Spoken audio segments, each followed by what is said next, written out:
But again, the Democrats' greatest fear are rules and things like the Bill of Rights and the Constitution, which are essentially rules we all have to live by. Because you can't rig a system if everybody has to live by the rules. So the Democrats will ally with monopolies, big business, militarization, the Department of Justice, whatever they need to do to align with their buddies to crush the opposition and get the rules only apply to them, they'll do. And that's why they love Amazon. Just the news. Amazon's still committed to hosting Twitter, even as Twitter leaves up incendiary content. Wait. I thought Parler was removed from Amazon Web Services because of what they cited as incendiary content. So Twitter has the same thing, and Amazon's like, come on over. Twitter will host you. Why? Because there are no rules. Big business is in the tank for Democrats. Big business gives money to Democrats. Democrats then leave office and go to work for big business, which gives more money to Democrats, which promote policies that benefit big business. What a scam.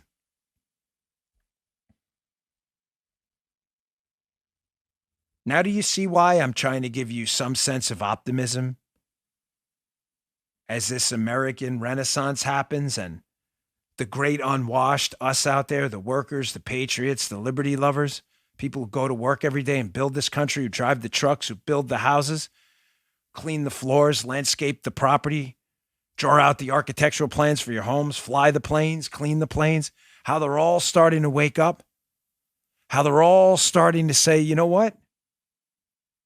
Trump was right. The system is rigged. This Biden guy's been in office a week. He said he hated executive orders, and because he can't get anything passed through the legislative process, that's all he's doing is executive orders. I thought he hated executive orders. This Biden guy, he's been in office a week. His brother's on video promoting to a law firm. Hey, I'm brother with Joe Biden, the president of the United States. Wink and a nod. Joe Biden, who has other brothers who were involved with his son, who were in shady deals with enemies of the United States, kicking back money allegedly to the big guy, Joe Biden, which is under investigation. But the investigation, which is really weird, one of the lawyers for Hunter Biden's buddy is now being appointed to oversee the department conducting the investigation. But yeah, the system's not rigged at all. No. Now you see why this Washington Times headline matters so much. Read this article. This is a good one. I know I've said that about a few of the articles in the show today, but the show notes are important. It makes the show easier to follow even afterwards. Because we're limited in time, we can't read every article on the air. This is worth your time.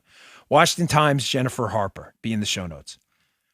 Trump quietly, quote, getting stronger. Wait, we weren't told that. The elite class, the coffee fetcher at CNN and others, the media people told us Trump is going, he's disgraced. He's disgraced.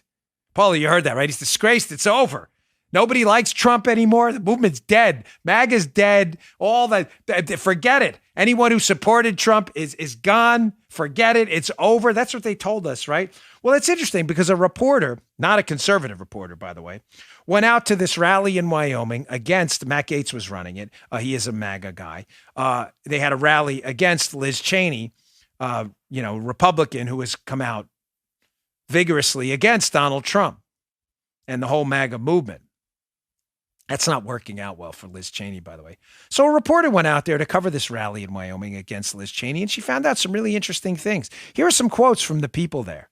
Well, this is from the reporter. She says, quote, "I'm really happy I went out there and saw it. I think there's a huge disconnect right now between Washington and the rest of the country." Oh, gee, you think? She says, and Trump people don't want to hear anything against Trump. Actually, the more he stays out of the media, the more he becomes this martyr. This looming figure over the GOP, the reporter told MSNBC in the aftermath of her visit. Here's some of the comments she heard. Quote, "A lot of people said they aren't really Republicans, that they're for Trump. That's it. And it's just, I think the base is getting stronger. Truly, Miss Palmieri," the reporter advised. That's not what the coffee fetcher told us. The media elites that want to censor these types of opinions, God forbid it got out on Fox News that Trump was getting stronger or somewhere else, because it's actually happening. God forbid the truth got it, because it's actually real. A reporter from the other side of the fence is acknowledging that what you've been told, how Trump is disgraced, his political bank account is empty, is false. Stelter and the coffee fetcher crowd, they want to be sure you don't hear that. God forbid the momentum were to increase and Trump were to make the greatest comeback in American history in 2024. Republicans are getting it.